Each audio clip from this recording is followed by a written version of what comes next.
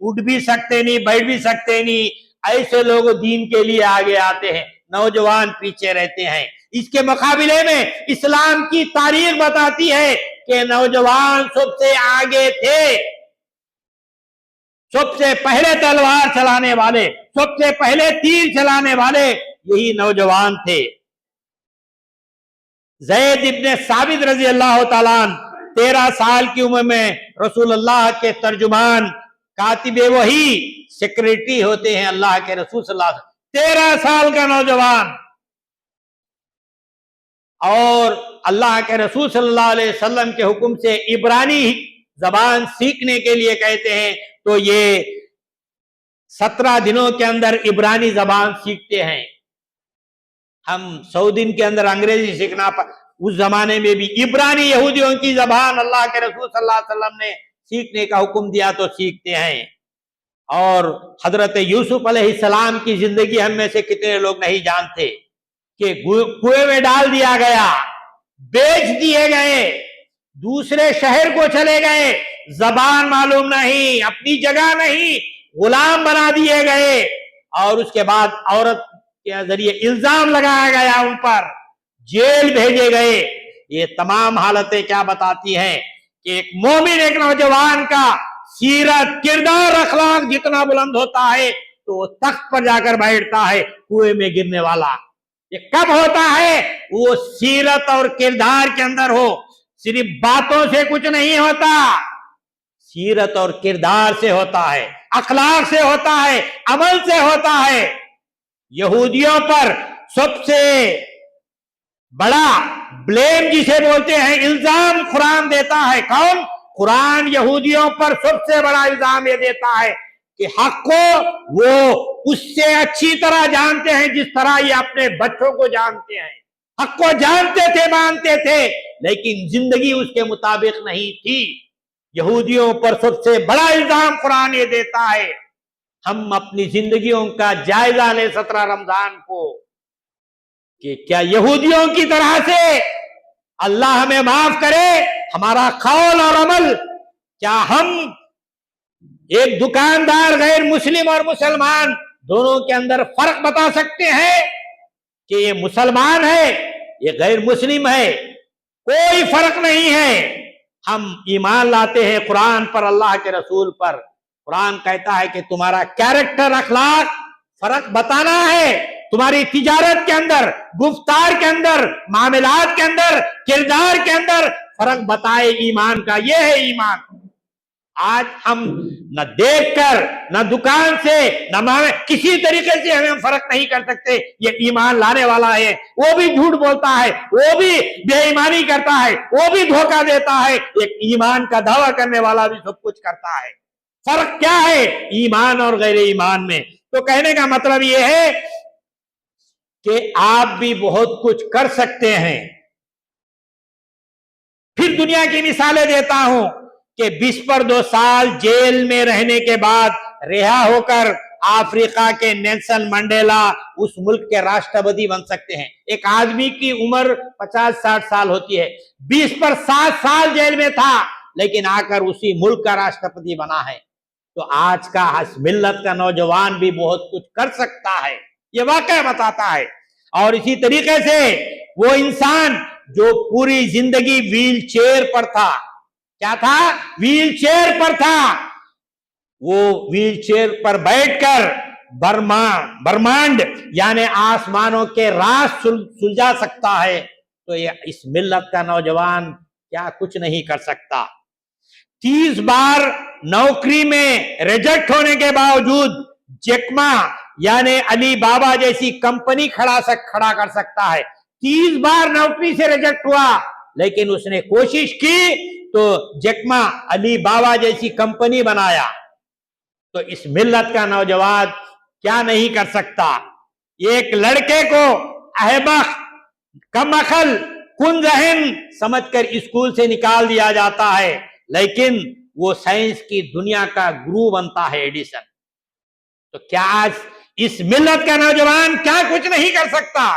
اور اسی طریقے سے اپنے گیریج سے آن لائن کتابیں بیچنے والا, اگر آن لائن امیزان کے ذریعے سے آج بہت کچھ بیچ سکتا ہے تو اس ملت کا نوجوان کیا نہیں کر سکتا؟ آن لائن گیارے سے کتابیں بیچنے والا آج امیزان جیسا کمپنی بنا سکتا ہے اور کر سکتا ہے، تو کیا اس ملت کا نوجوان کیا کچھ نہیں کر سکتا؟ بنا ہاتھوں بنا پیروں کے نک جسے بولتے ہیں نک، اگر دنیا بھر کے لوگوں کو موٹیویٹ کر سکتا ہے تو اس ملت کا نوجوان کیا کچھ نہیں کر سکتا؟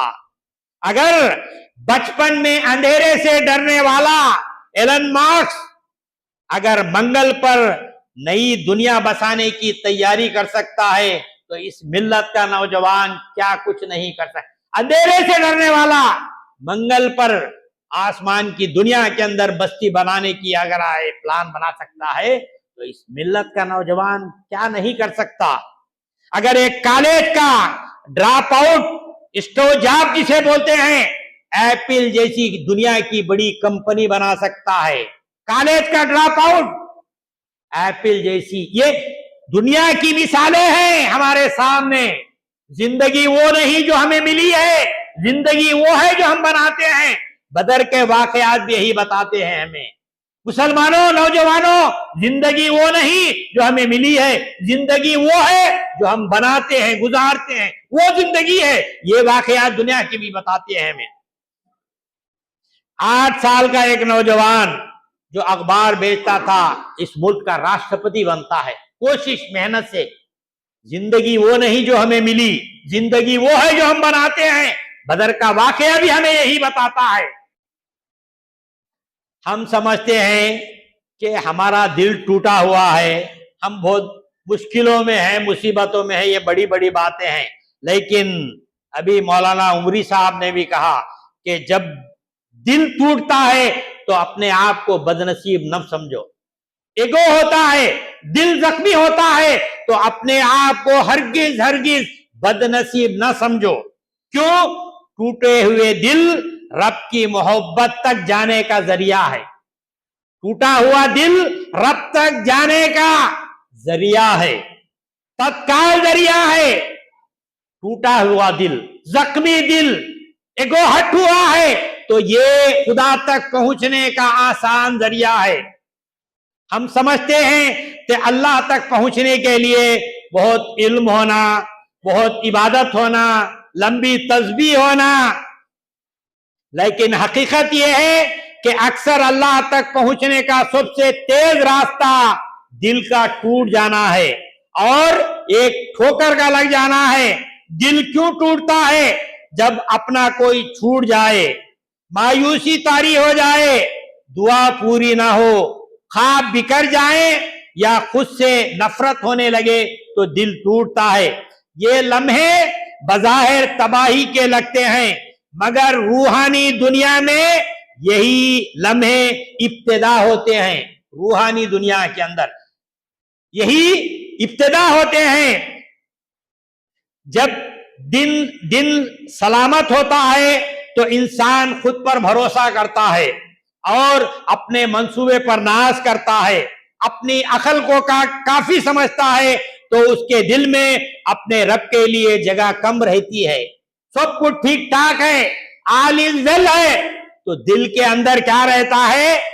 اپنے منصوبوں پر، اپنی کوشش پر، اپنی پلاننگ پر خود پر بھروسہ زیادہ ہوتا ہے۔ دل کے اندر خدا کے لیے کم جگہ ہوتی ہے جب سب کچھ ٹھیک ٹھاک ہوتا ہے۔ لیکن جب دل ٹوٹتا ہے تو غرور ٹوٹتا ہے، انا ختم ہوتی ہے، زبان خاموش ہو جاتی ہے۔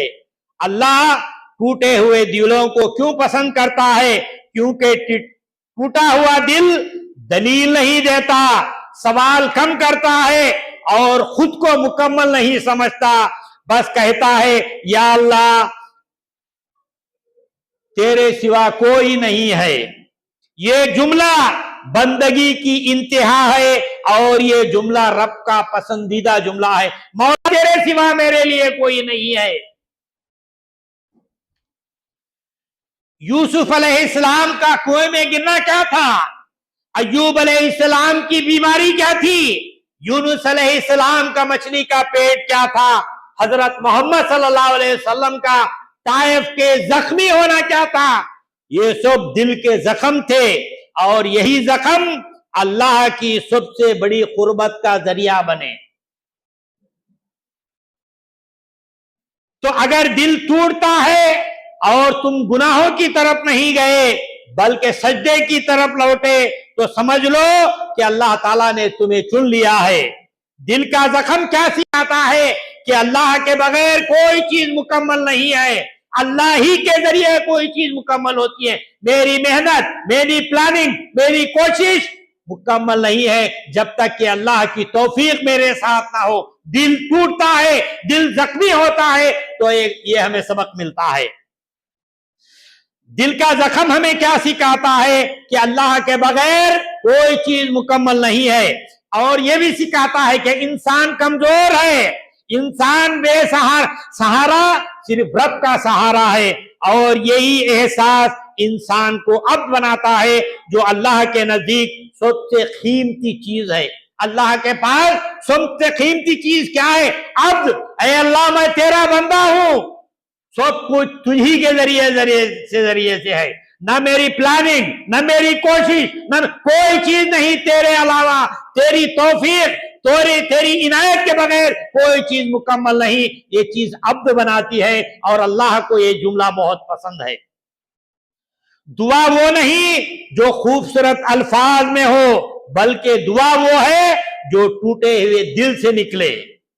دعا وہ نہیں جو لفظوں کی محتاج ہو۔ اگر تمہارا دل زخمی ہے تو خود کو بدنصیب نہ سمجھو، ہو سکتا ہے یہی زخم تمہیں اللہ کے قریب کرے، اور یہی زخم تمہیں اللہ سے ملوائے۔ یہی آنسو تمہاری زندگی کی پہچان بن جائے، اور یہی آنسو، یہی راتیں تمہیں اللہ کا ولی بنا دے۔ کب؟ اگر تمہارا دل زخمی ہے، تم کو لوگوں نے ستایا ہے، اور تم خدا کی طرف لوٹو، تو یہی زخم، یہی دل کی تکلیف تمہیں خدا کے قریب کر دے گی۔ صحابہ کے واقعات ہیں، حضرت یوسف علیہ السلام کا واقعہ ہے کہ دل زخمی ہو گیا ہے، کنویں کے اندر پڑ گئے۔ حضرت ایوب علیہ السلام، ابھی ہم نے سنا واقعہ کہ بیماری کی انتہا کو پہنچ گئے۔ یہی زخم، یہی تکلیف اللہ کے قربت کا ذریعہ بنا۔ کب؟ جب اللہ کی طرف رجوع کریں، ہم اللہ کی طرف لوٹیں۔ حضرت محمد صلی اللہ علیہ وسلم کے طائف کے واقعے کو کون مسلمان ہے جو بلا سکتا ہے؟ لیکن یہی طائف کا واقعہ اللہ کے قریب ہونے کا ذریعہ بنا۔ تو کہنے کا مطلب یہ ہے کہ یہی آنسو ہمیں اللہ کا ولی اور اللہ تک پہنچنے کا ذریعہ بنا سکتے ہیں اگر اللہ کی طرف لوٹیں۔ تو کہنے کا مطلب یہ ہے کہ دل کا زخم یا تو انسان کو توڑ دیتا ہے یا اللہ تک پہنچتا ہے۔ فرق صرف یہ ہے کہ ہم زخم کے ساتھ کیا معاملہ کرتے ہیں۔ اللہ کی طرف لوٹتے ہیں، ہاتھ پیر توڑ کر گھر میں بیٹھ جاتے ہیں، تو دل کا زخم اللہ تک بھی پہنچانے کا ذریعہ ہے اور ناکام ہو کر گھر میں بیٹھنے کا بھی ذریعہ ہے۔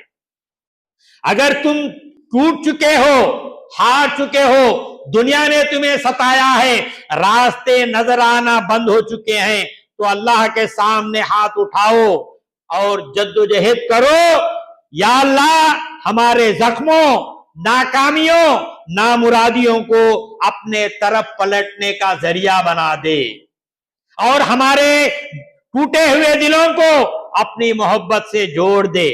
جب دل ٹوٹتا ہے، دل زخمی ہوتا ہے، دل ہٹ ہوتا ہے، تو ہمیں ایک پہچان بنانی چاہیے، ایک اتحاد بنانا چاہیے۔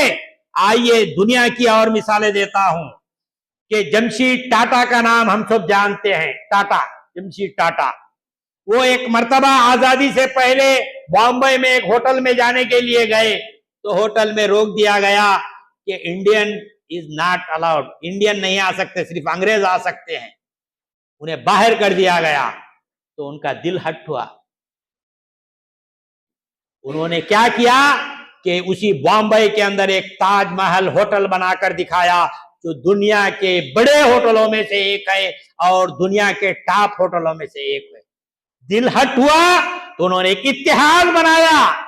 اگر ہمارا دل زخمی ہے تو ایک تاریخ ہمیں بنانا چاہیے، ایک اتحاد بنانا چاہیے۔ اور دوسری مثال، دشرت مانجھی ہم میں سے جانتے ہیں، ایک معمولی آدمی تھا، اس کی بیوی جب وہ کام کر رہا تھا تو اس کی بیوی دوپہر کو کھانا لے کر جا رہی تھی، وہ گر گئی تو وہ آیا تو اس کو اٹھا کر دواخانہ لے کر جا رہا تھا، تو راستے میں 300 فٹ اونچا پہاڑ ہے، اگر اس گاؤں سے اس گاؤں کو جانا ہے تو 300 فٹ اونچا پہاڑ تھا، جب وہ لے کر جا رہا تھا تو راستے میں ہی اس کی بیوی گزر گئی، اس بیوی سے بڑی محبت تھی، اس کا دل ہٹ ہوا، زخمی ہوا، تو انہوں نے قسم کھائی اور وہ 300 فٹ پہاڑ کو اس کے سینے کو چیر کر راستہ بنا دیا اور کہا کہ اور دوسرا کوئی میرے بیوی کے بعد اس پہاڑ کی وجہ سے دواخانے تک نہ پہنچنے کی وجہ سے دنیا سے جان نہ جانی جائے، اس نے راستہ بنایا، اس کا دل ہٹ ہوا تو انہیں اتحاد بنایا، تاریخ بنائی، اس نے میری بیوی کو اس پہاڑ نے روک دیا پہنچنے تک، اس نے اس پہاڑ کا سیدھا چیر کر راستہ بنا دیا اور دنیا کو دکھا دیا کہ دل ہٹ ہوتا ہے تو ایک پہچان بنائی ہے۔ اسی طریقے سے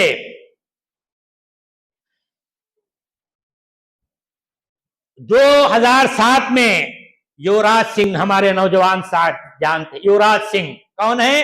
کرکٹ کھلاڑی ہے، جب 2007 میں کرکٹ کے میدان میں اسے کسی نے اچکایا، الٹا سیدھا بولا، اکسا دیا، غصے میں لایا، تو اس نے کیا کیا، اگلے ہی اوور میں 6 اووروں میں 6 چھکے مار کر ریکارڈ قائم کیا۔ جب دل ہٹ ہوتا ہے تو ایک کامیاب آدمی اتحاد بناتا ہے، تاریخ بناتا ہے۔ یہ دنیا کی مثالیں ہیں۔ جنگ بدر کا واقعہ بھی ہمیں کیا کہتا ہے کہ کفر اسلام کو، انصاف کو، حق کو مٹانے کے لیے نکلے تھے، انہوں نے بھی قسم کھائی کہ ہم بھی، ہمارا دل زخمی ہوا ہے، ہم بھی اتحاد بنائیں گے۔ جنگ بدر کا بھی یہی پیغام ہے کہ دل زخمی ہو، ناکام ہو تو تاریخ بناؤ۔ یہ واقعات ہمیں بتاتے ہیں،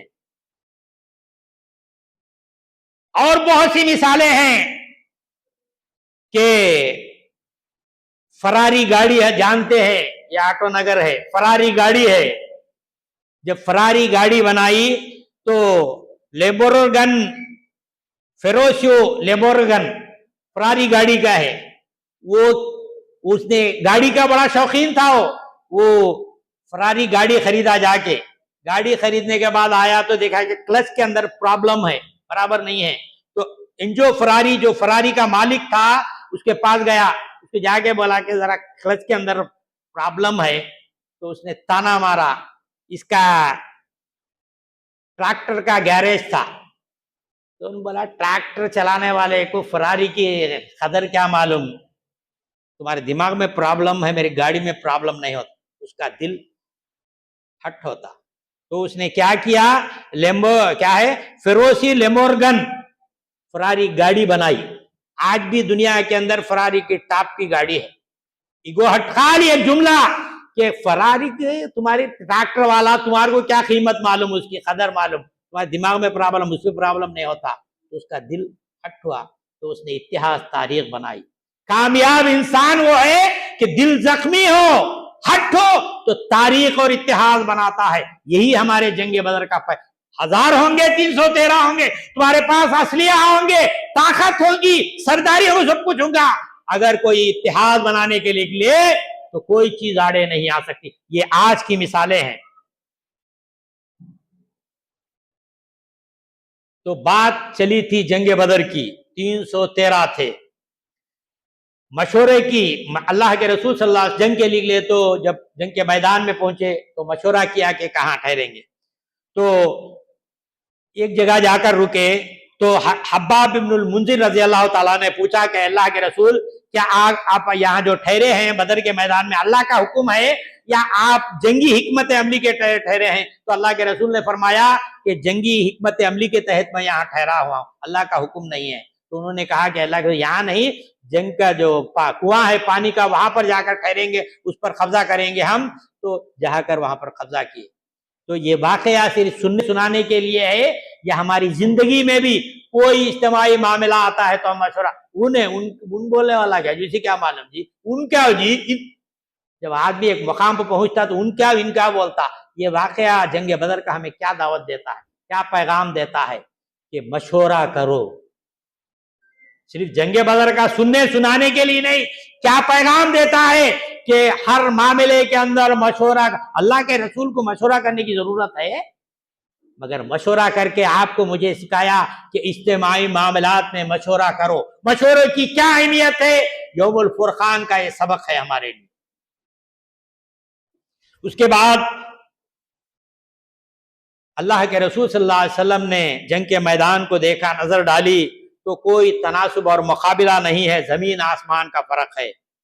تو اللہ کے رسول صلی اللہ علیہ وسلم نے بارگاہ الہی میں آہ و زاری کی، دعا اور مناجات کے لیے ہاتھ اٹھایا اور دعا کی کہ اے زمین اور آسمان کے شہنشاہ مالک الملک،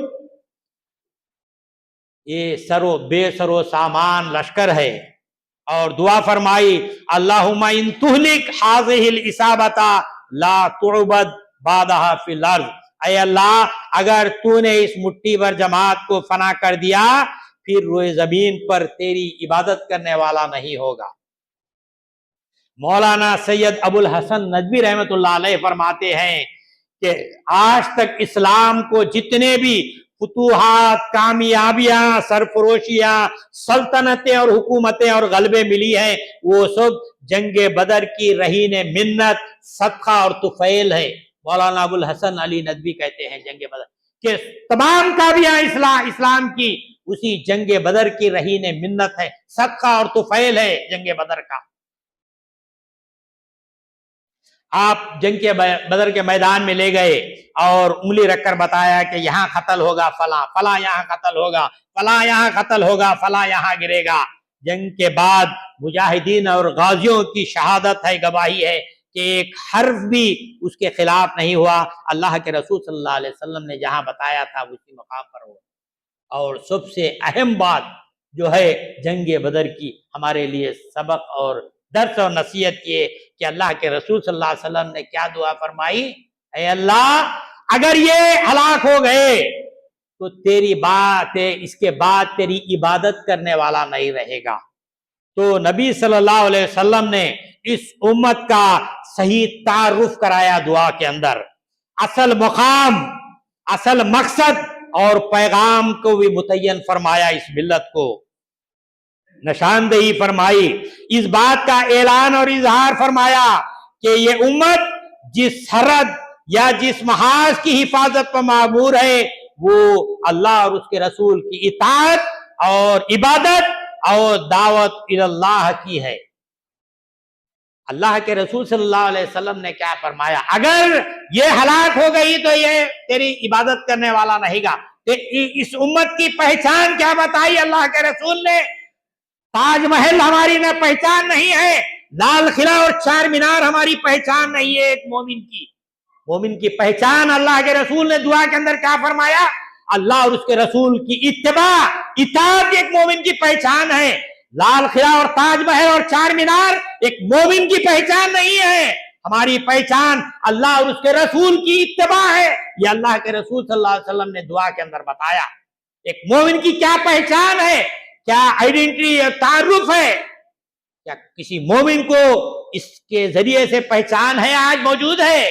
یہ بدر کی دعا اور سوال کرتا ہے مجھ سے اور آپ سے کہ تمہاری کیا پہچان تھی اور تم کیا کر رہے ہو، کس مقام پر ہو، اپنا جائزہ لو۔ بدر کا یہ پیغام ہے، یہ سوال ہے آپ سے مجھ سے کہ اے لوگو تم کہاں کھڑے ہو۔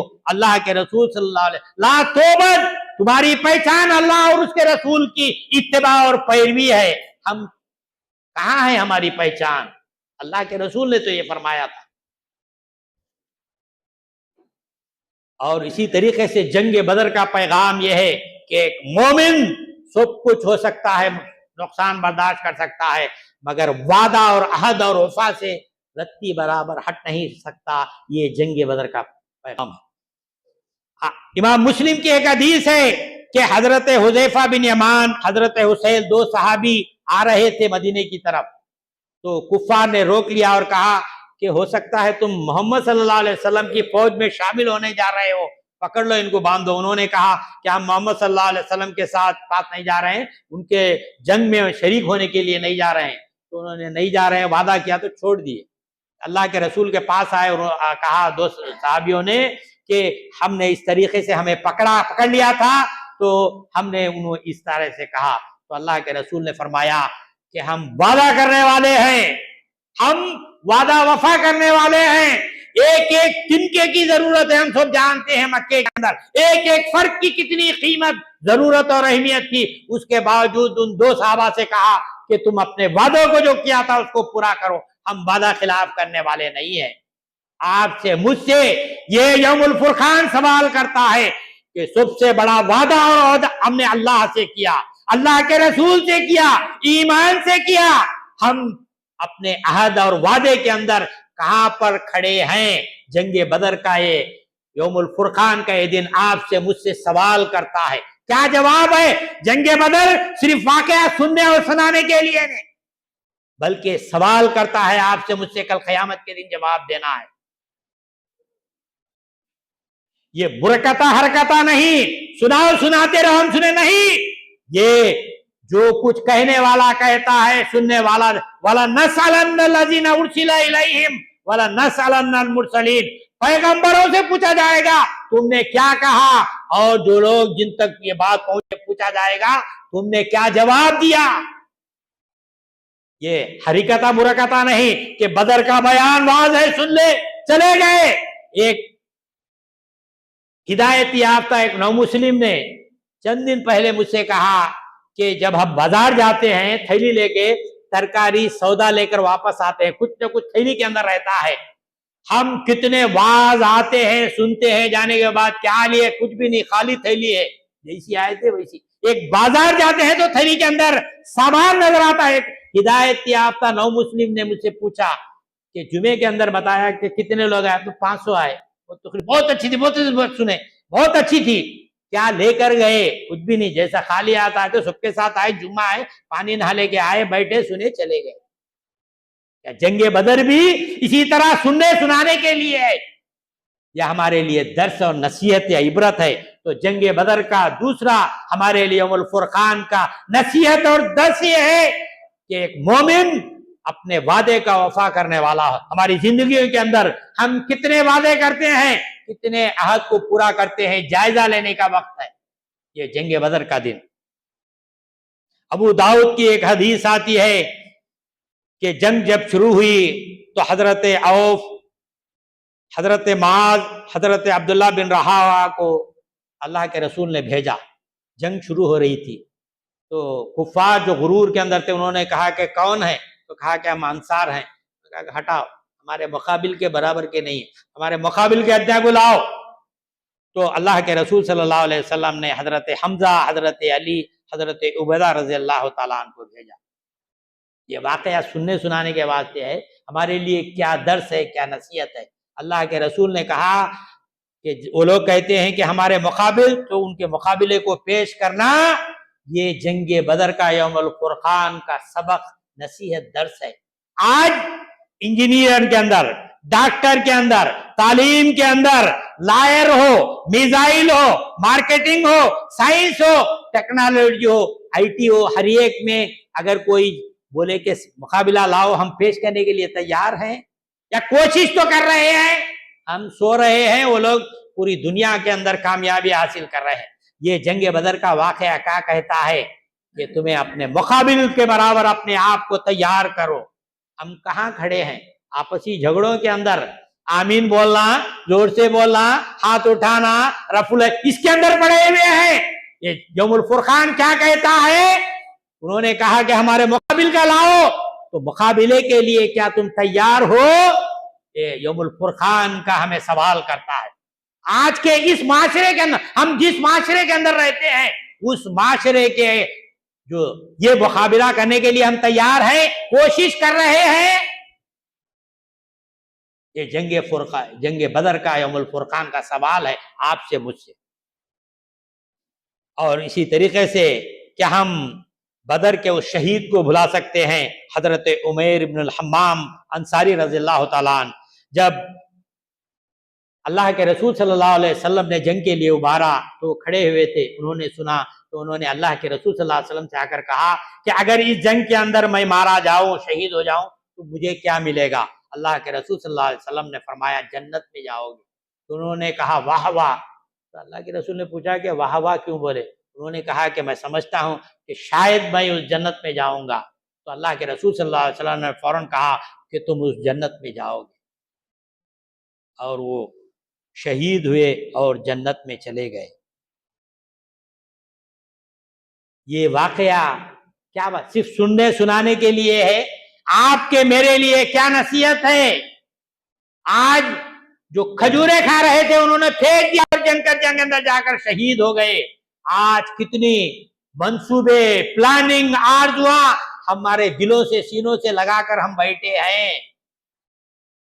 گھر بنانا، فلاں کرنا، فلاں گھر، مکان، بنگلہ، کار، پیسے، بچے کا فیوچر، یہ آرزویں سینوں سے لگا کر ہم بیٹھے ہیں. وہ صحابی ان چیزوں کو جو اللہ کے رسول دین پر آڑے آتے تھے، کھجوروں کو پھینک دیا اور چلے گئے. ہم کن کن چیزوں کو پھینکنے کے لیے تیار ہیں جو اللہ کے دین پر چلنے کے لیے ہمیں آڑے آ رہے ہیں؟ یہ جائزہ لینے کے لیے موقع ہے. یہ یوم الفرقان ہمیں کہتا ہے کہ کن چیزوں کو ہم نے ہٹایا ہے، دور کیا ہے. کیا ہم گن سکتے ہیں کہ فلاں کام کو میں نے میرے دین پر چلنے کے لیے آڑا تھا تو میں نے ہٹا دیا؟ یہ واقعہ مجھ سے اور آپ سے سوال کرتا ہے. امام بخاری اور امام مسلم کی حدیث ہے کہ عبد الرحمن بن عوف رضی اللہ تعالیٰ عنہ کہتے ہیں کہ جب صفیں کھڑی ہوئی تو میں نے ادھر دیکھا ایک چھوٹا بچہ ہے، ادھر دیکھا تو چھوٹا بچہ ہے، تو میرے دل کے اندر ایک کیفیت پیدا ہوئی کہ چھوٹے بچے، اگر نوجوان ہوتا تو میں کچھ کرتا تھا جا کے. تو اتنے میں بازو والے بچے نے کہا کہ چچا جان ابو جہل کہاں ہے، ذرا ہمیں دکھاؤ. تو انہوں نے کہا کہ ابو جہل سردار بڑا، تم بچے کو ابو جہل سے کیا کام ہے؟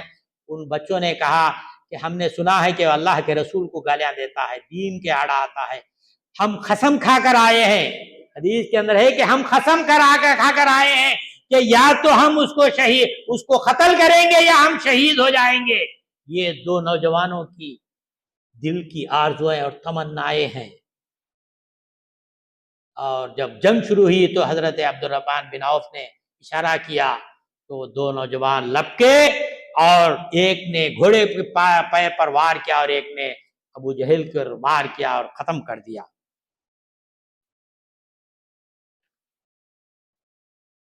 یہ دونوں افرا کے بیٹے معوذ اور معاذ تھے. حضرت معاذ کے بارے میں آتا ہے تو جنگ لڑ رہے تھے تو ہاتھ کٹ کر لٹک رہا تھا، چمڑا تھا. انہوں نے ہاتھ کو نیچے رکھ کے پاؤں رکھ کے کھینچا اور توڑ کر پھینک دیا. حضرت معاذ بچہ، نوجوان. یہ واقعہ سننے اور جذبات کے لیے، جوش دلانے کے لیے ہے. آپ کے میرے لیے کیا نصیحت؟ انہوں نے اپنے جسم کے ٹکڑے کو بھی پھینک دیا جو اللہ کے دین کے لیے آڑے آ رہا تھا. آج ہم کہاں کھڑے ہیں؟ کتنی آرزویں، تمنائیں، پلاننگ سے بیٹھے ہوئے ہیں، ہم سینے سے لگا کر بیٹھے ہیں کہ ہم نے کس کو دور کیا جو اللہ اور اس کے رسول کے راستے پر چلنے سے آڑے آ رہے ہیں. کیا یہ واقعہ ہمیں نہیں پوچھتا کہ ہم نے کن چیزوں کو دور کیا؟ یہ یوم الفرقان کا واقعہ مجھ سے اور آپ سے سوال کرتا ہے کہ انہوں نے ہر اس چیز کو نکال کر پھینک دیا، دور کر دیا جو اللہ کے راستے پر جانے سے آڑا آ رہا تھا. اپنے جسم کے ٹکڑے کو بھی نکال کر پھینک دیا جو آڑے آ رہا تھا. یہ واقعہ آپ سے مجھ سے سوال کرتا ہے کہ ہم اپنی زندگی سے کن چیزوں کو نکالنے کے لیے تیار ہیں. یہ یوم الفرقان کا سبق اور نصیحت ہے.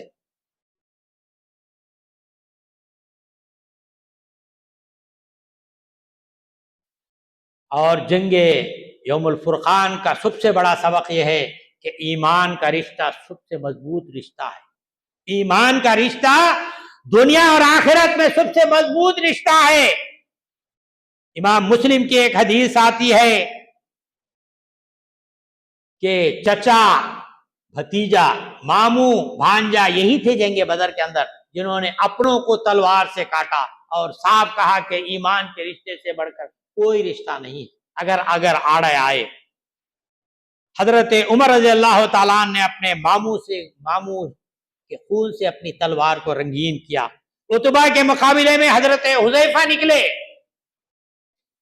حضرت عبد الرحمن بن ابو بکر، حضرت ابو بکر کے بیٹے ایک مرتبہ بیٹھے ہوئے تو انہوں نے اپنے ابا سے کہا کہ ابا جان، جنگ بدر کے اندر جب جنگ چل رہی تھی میری تلوار کے نیچے آپ آ گئے تھے، میں نے باپ کہہ کے چھوڑ دیا۔ تو حضرت ابو بکر نے فوراً کہا کہ اس خدا کی قسم اگر تم میری تلوار کے سامنے آتے تو میں تمہیں کاٹ کر رکھ دیتا، اور صاف بتا دیا کہ ایمان کے رشتے کے مقابلے میں کوئی رشتہ قابل قبول نہیں۔ ابو عزیر بن عمیر رضی اللہ تعالیٰ عنہ قیدی بنا کر لائے گئے، ان کے بھائی تھے مصعب بن عمیر جن کو ہم سب جانتے ہیں۔ انہوں نے مصعب بن عمیر نے کہا اپنے سگے بھائی کے بارے میں، اس کو ذرا گھٹ باندھو، اس کی اماں بہت پیسے والی ہے، پیسے بہت وصول کریں گے۔ سگے بھائی نے بھائی کے بارے میں کہا کہ اس کو گھٹ باندھو، اس کی ماں پیسے والی ہے، اس کی ماں سے بہت زیادہ پیسے وصول کریں گے۔ اور اسی طریقے سے ابو عزیر بن عمیر کی ایک گواہی ہے کہ قیدیوں کے ساتھ کیسا سلوک ہے، کہ ان کی گواہی ہے کہ جب میں انصار کو مجھے قید کر کے دیا گیا تو انصار روٹی یا کھانے کی کوئی چیز آتے تو مجھے دے دیتے تھے، ایک دو کھجور وہ کھا کر رہ جاتے تھے، مجھے شرم آتی تھی، میں واپس کرتا تو پھر واپس کر دیتے تھے، پانی اور کھجور پہ اپنا گزارا کر لیتے تھے، لیکن انہوں نے مجھے روٹی اور جو بھی کھانے کی چیز آتی تھی وہ مجھے دیتے تھے۔ یہ واقعہ کیا بتاتا ہے؟ ہمارا سلوک، ہمارا معاملہ اپنوں سے، پڑوسیوں سے، برادران وطن سے کیسا ہے؟ یہ واقعہ جنگ بدر کا سنانے کے لیے نہیں، آپ سے مجھ سے سوال کرتا ہے کہ تمہارے معاملات کیسے ہیں، تمہارے تعلقات کیسے ہیں؟ یہ واقعہ سوال کرتا ہے جنگ بدر کا۔ جنگ بدر ایسا ہی نہیں کہ اللہ نے کہہ دیا رضی اللہ عنہ ورضوا عنہ، اللہ ان سے راضی ہو گیا اور وہ اللہ سے راضی ہو۔ کیوں؟ یہ سب واقعات درس اور نصیحت کے ہیں کہ معاملات کی درستگی کہاں ہے؟ یوم الفرقان سوال کرتا ہے آپ سے مجھ سے۔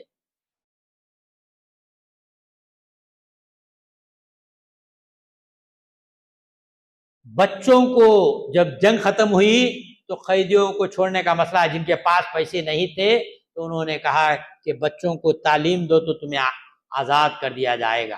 یہ ایک شخص جو ہمیں ختم کرنے لڑنے کے لیے آیا ہے وہ ہمارے بچوں کو تعلیم کیا دے گا؟ لیکن دنیاوی تعلیم بھی اللہ کے رسول صلی اللہ علیہ وسلم نے سکھائی کہ ایک جنگ لڑنے والا جو ہمیں ختم کرنے آیا ہمارے بچوں کو کیا تعلیم دے گا؟ ایک ٹیکنیکل تعلیم تو دے سکتا ہے، دنیاوی تعلیم تو دے سکتا ہے۔ اللہ کے رسول صلی اللہ علیہ وسلم، اس واقعے کے ذریعے ہمیں کیا معلوم ہوا؟ ہمارے نوجوان نسل ہر تعلیم دنیا کی جو فائدہ مند ہے اس کو سکھانا ہے۔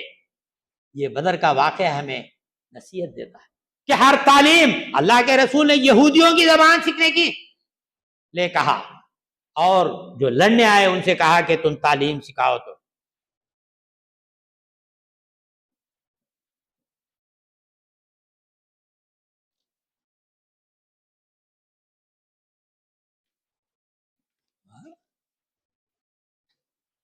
رمضان کی بات جب آتی ہے تو رمضان کی کیا ہے ہمارے پاس پہچان؟ زبان کے چٹخارے، لمبی نیندیں، روزہ بہلانے کے واسطے آرام کدہ روموں کے اندر آرام کرنا، اس کا نام ہمارے پاس رمضان ہے۔ حلیم کھانا، گنجی پینا، آرام کمروں کے اندر آرام کرنا، یہ رمضانوں کی پہچان بن گئی ہے۔ بلکہ رمضان کس بات کی تعلیم دیتا ہے؟ کمفورٹ ایریا سے نکلو، کمفورٹ زون سے نکلو، کوشش کرو۔ یہ رمضان کا پیغام ہے۔ کیا ہے؟ اسلام کی پہلی جنگ بدر کب ہوئی؟ رمضان میں ہوئی، 17 رمضان کو جنگ بدر ہوئی۔ یہ واقعہ کیا بتاتا ہے کہ کمفورٹ زون سے نکلو، آرام قدوں سے نکلو، کوشش محنت کرو، یہ رمضان کا پیغام۔ اسی طرح سے اسپین کی فتح کا آغاز کب ہوا؟ رمضان ہی سے ہوا، رمضان ہی سے اسپین کی فتح کا آغاز ہوا۔ عین جالوت، منگولوں کی شکست، رمضان ہی کے مہینے میں ہوئی۔ فتح مکہ جو سب سے بڑی فتح ہوئی، فتح مکہ کب ہوا؟ رمضان ہی میں ہوا۔ یہ واقعات کیا بتاتے ہیں؟ رمضان آرام کرنے کا نام نہیں بلکہ کوشش اور محنت کرنے کا نام ہے، یہ پیغام دیتا ہے۔ مولانا مودودی نے بڑی سچی بات کہی کہ کفر کو اس بات کی فکر نہیں کہ آپ مسجدوں میں بیٹھ کر اللہ اللہ کریں، نمازیں پڑھیں، لمبی لمبی اذکار کریں، ممبروں پر فضائل سنائیں، یا درس قرآن اور درس حدیث میں مشغول ہو جائیں، یا میلادوں کے جلوس نکالیں، حمد اور نعت کی محفلیں سجائیں۔ اس سے کفر کو کوئی تکلیف نہیں ہے۔ کفر چاہتا ہے کہ آپ یہ سب بڑے شوق سے کریں، مگر نظام کفر کے الہات کے ماتحت رکھ کر کریں، اللہ کے نظام کی بات نہ کریں، اللہ کے نظام کے نفاذ کی بات نہ کریں۔ آپ خانے خواہیں بنائیں، عرس منائیں، تبلیغی اجتماعات کریں، مگر اللہ کے نظام و قانون کی بالادستی کی بات نہ کریں۔ کفر کو حکومت کا اختیار دیں، اسلام کو محکوم رہنے دیں۔ کفر کے ایوانوں میں زلزلہ جب آتا ہے جب مسلمان بدر اور حنین کی سنت پر عمل کرنے کی بات کرتے ہیں تو کفر کے ایوانوں میں زلزلہ آتا ہے۔ جب وقت کے فرعون سے اگر کوئی بات کرتا ہے تو کفر کے ایوانوں میں زلزلہ آتا ہے۔ اسلام میں جہاد ایک مقدس اصطلاح ہے جس کا مقصد انصاف عدل قائم کرنا ہے۔ جہاد کا مطلب ہے طاقت، بھرپور کوشش، مشقت برداشت کرنا، اپنی طاقت قدرت کے مطابق زبان یا عمل سے کوشش کرنے کا نام ہے۔ جہاد لڑنے، جھگڑنے، قتل غارت گری مچانے، مار کاٹ کا نام جہاد نہیں ہے۔ جہاد کی 5 قسمیں ہیں۔ کیا ہے؟ پہلی، مال کے ذریعے سے جہاد، کہ بِأَمْوَالِهِمْ وَأَنفُسِهِمْ سورہ نساء کے اندر ہے۔ جہاد بول تو تلوار لے کر نکل جانا نہیں، ہر ایک کا اپنا اپنا میدان ہے۔ مال کے ذریعے سے جہاد ہے۔ دوسرا، زبان کے ذریعے سے جہاد ہے۔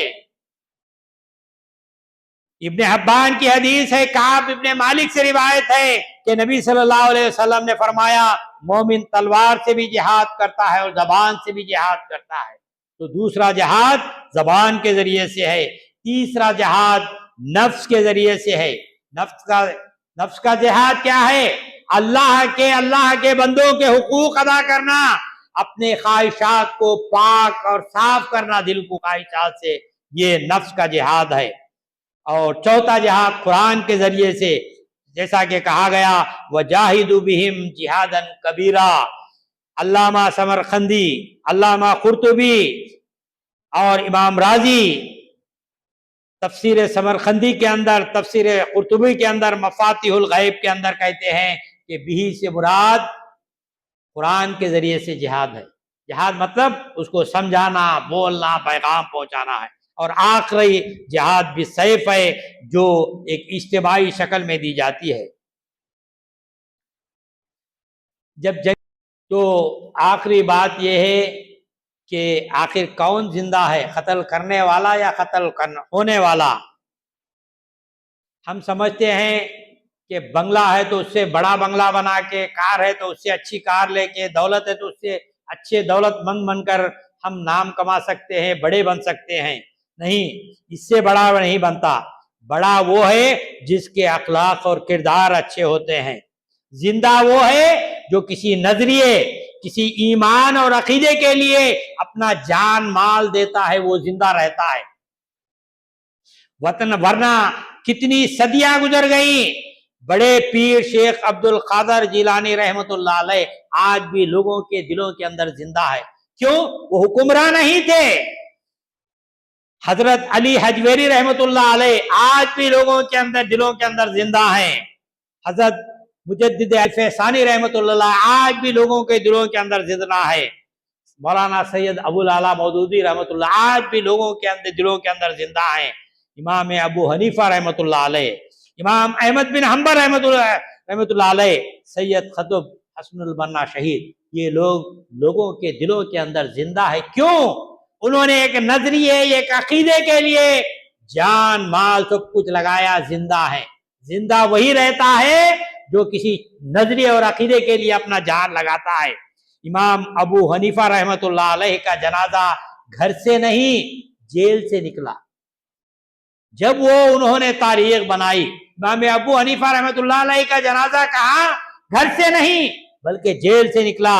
امام احمد بن حنبل رحمۃ اللہ علیہ کا جنازہ گھر سے نہیں بلکہ جیل کی کالی کوٹری سے نکلا۔ پروفیسر غلام اعظم خان بازو ملک کے، ان کا جنازہ کہاں؟ جیل سے نکلا۔ جناب مطیع الرحمان نظامی کا جنازہ کہاں؟ جیل سے نکلا۔ جناب مرسی کا جنازہ کہاں سے نکلا؟ بنگلے راشٹرپتی بھون سے نہیں بلکہ جیل سے نکلا۔ سید اصل گیلانی کا جنازہ کہاں سے نکلا؟ جیل کی کوٹریوں سے نکلا۔ مگر آج کون لوگ زندہ ہیں جو ان کے نظریوں کو مارنے، ختم کرنے کے لیے ان کو ختم کیے؟ وہ لوگ زندہ ہیں یا یہ لوگ زندہ ہیں؟ جنہوں نے فقر و فاقہ کو برداشت کیا، تکلیفیں، مصیبتیں اور مشقتیں اٹھائی، ان کا نام آج بھی زندہ ہے۔ سقراط ہم جانتے ہیں، انہیں اس کو پھانسی دی گئی۔ اس کے شاگرد جب پھانسی دینے کے لیے آئے تو اس کے شاگردوں نے کہا کہ آپ معافی مانگ لو، تمہارا نظریہ بعد میں پہلا سکتے، اگر نہیں مانے تو پھانسی دیں گے، تم ختم ہو جائیں گے، یہاں سے ختم ہو جاتا۔ تو سقراط نے کیا کہا؟ اگر میں اس وقت نہیں مرتا ہوں تو میرا نظریہ مر جاتا ہے، اگر میں اس وقت مرتا ہوں تو میرا نظریہ زندہ رہتا ہے۔ نظریے کے لیے سقراط نے جنگ دی۔ ہم میں سے کون سقراط کو مارنے والے، پھانسی دینے والے کا نام بتا سکتے ہیں؟ لیکن پھانسی پر چڑھنے والے کا نام ہم جانتے ہیں، سقراط تھا جس نے جان دے دی پھانسی پر چڑھ کر۔ تو تاریخ ان لوگوں کی ہے جو اپنے آپ کو قربان کرتے ہیں، اپنے آپ کو بچا کر ٹھنڈے راستے سے نکل جاتے ہیں، وہ لوگ نہیں ہے۔ یہ جنگیں ہمارے ایمان، ہمارا مقام، ہمارا مرتبہ، ہماری حیثیت، ہمارا رتبہ طے کرتی ہیں۔ یہ جنگیں، مشکلیں خدا کے راستے کے اندر یہ چیزیں طے کرتی ہیں کہ میرا ایمان کتنا ہے، اس کا مقام، مرتبہ، حیثیت کیا ہے۔ جنگ بدر جیسے واقعات طے کرتے ہیں۔ جنگ بدر بھی یہی کہتی ہے کہ اگر تمہیں بھی ایمان کا ایمان کے اندر تمہارا مقام، مرتبہ، حیثیت، رتبہ کہاں ہے دیکھنا چاہتے ہو تو اپنے اندر دیکھو کہ تمہاری زندگی کا جنگ بدر کون سا ہے۔ وہ صحابہ تو وہاں پر جا کر جنگ بدر ان کا تھا، میری اپنی زندگی کا جنگ بدر کیا ہے؟ کس کے خلاف میں اپنی زندگی کے اندر کوشش، محنت کر سکتا ہوں؟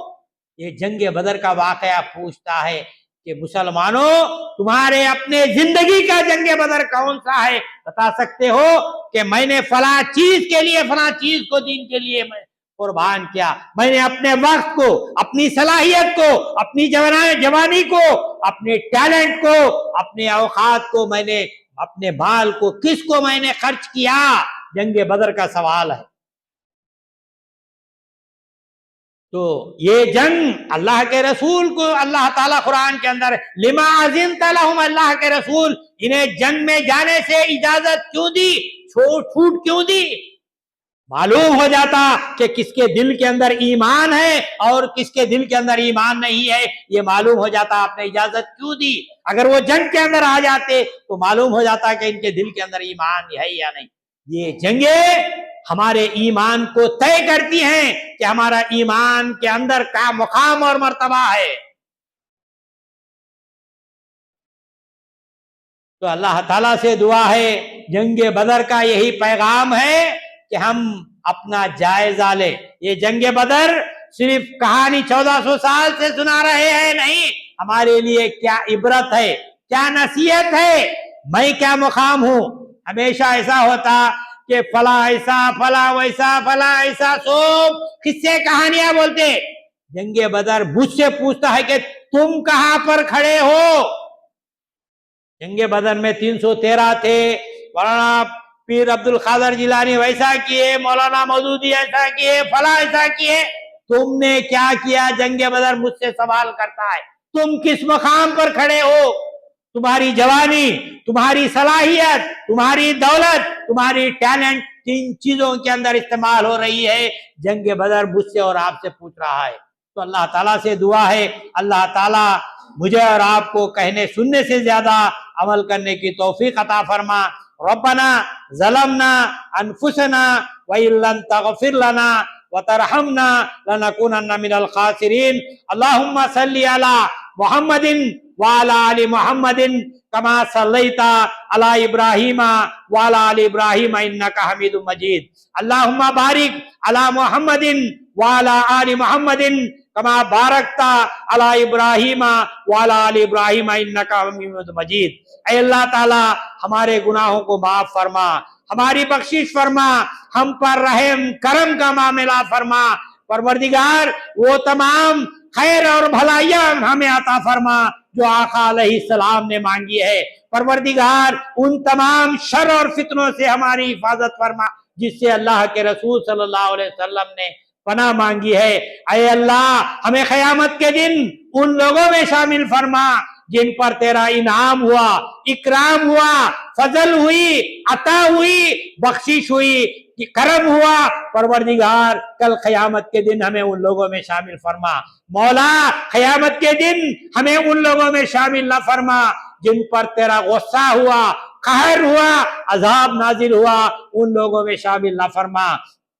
پروردگار یہاں پر جتنے بھی لوگ ہاتھ اٹھا کر دعا کر رہے ہیں مولا ان سب کو ان لوگوں میں شامل فرما جو اس رمضان میں مغفرت پانے والے ہیں. پروردگار جتنے بھی لوگ دعا کے لیے ہاتھ اٹھائے ہیں ان سب کو ان لوگوں میں شامل فرما جو اس رمضان میں دوزخ سے، جہنم سے نجات پانے والے ہیں، ان لوگوں میں شامل فرما.